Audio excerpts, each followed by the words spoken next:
Je me rencontre dernièrement avec un de mes clients qui s'appelle Marc. Puis Marc, il me dit, écoute, en milieu de sa planification financière, on tombe sur le sujet du REER. Puis il me dit, non, moi, le REER, j'aime pas ça. J'ai dit, pourquoi, Marc, que t'aimes pas ça, le REER? Il dit, ben, mon père qui s'appelle Gérard et REER, ça fait pas tout ensemble.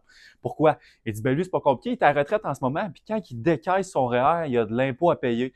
Il dit, toute sa vie, là, il s'était dit, ça va être sa retraite, ça va être sa retraite. Puis là, tabarouette, le gouvernement vient le chercher. Le gouvernement fédéral, le gouvernement provincial, ils viennent chercher quand il fait des retraits, il y a de l'impôt à payer. J'ai dit, Marc, c'est comme ça fonctionne dans le REER. Ton père, comment ça marchait son accompagnement? Il dit, parle-moi-en pas, mais bref, ça a l'air compliqué ces affaires, puis il y a de l'impôt, il y a de l'impôt. Fait que moi, REER, je veux rien savoir.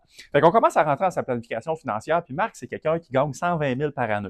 Très bon salaire, très bons emplois, très bonnes conditions en général, puis lui, il n'y a pas de fonds de pension, fait qu'il faut qu'on pèse sa pédale à gaz pour sa retraite à lui. Donc, on regarde, on investit un montant de 20 000 par année dans sa planification en général, puis on est en train de monter son année 2025 pour la finaliser, pour déjà planifier les impôts et tout ça. Donc, on regarde de son côté, puis j'arrive au niveau de ses REER. C'est pas compliqué. J'explique, Marc, c'est un atout qui est très, très fort, toi, dans ta situation, le REER, parce que tu gagnes de bons salaires, l'impôt, tes taux marginaux augmentent au fil de tes dollars gagnés. Donc, juste de 100 000 à 120 000, là, tu payes entre 41 à 46 d'impôts. Ça veut dire que tu as gagné 100 pièces, là, tu as entre 41 et 46 dollars qui part automatiquement en impôts. Marc, il dit, tabarouette, il dit, c'est vrai, j'ai beaucoup d'impôts. Si ces dollars gagnés là, ben, regarde, on va monter une bonne structure de ton côté. Fait que je viens lui montrer comme quoi que, à la retraite, toi, Marc, il dit, moi, je suis à l'aise de gagner 50 000 net parce qu'on montait sa planification future aussi déjà pour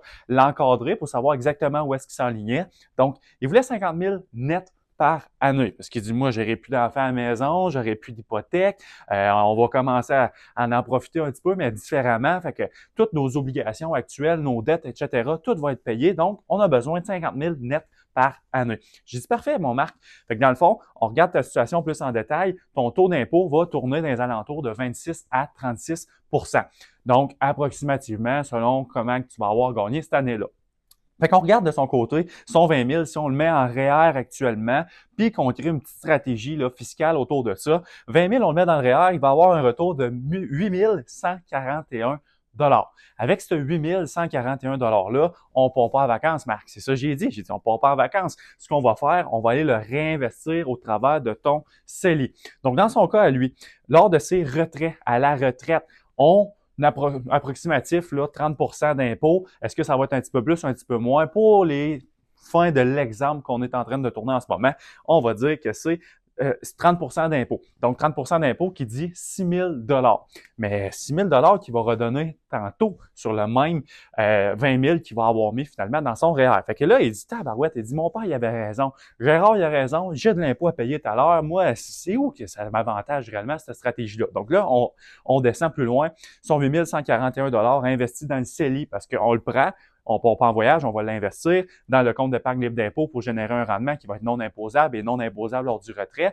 Donc, dans 20 ans, parce que lui devrait prendre sa retraite dans 20 ans, à 7 % de rendement, parce qu'il y a du temps avant de lui, on a le temps d'être agressif.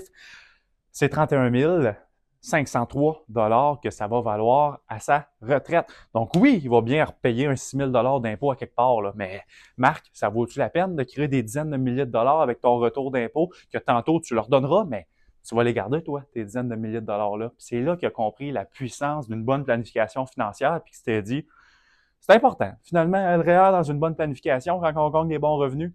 Puis il en a reparlé avec son père Gérard, puis Gérard, finalement, ben, il comprend pas trop comment ça marche, là, les REER, là, mais il est toujours encore boqué. Mais Marc a compris la puissance du REER. Fait qu'est-ce que c'est d'actualité encore un REER aujourd'hui? Ben, je vous laisse voir avec cet exemple.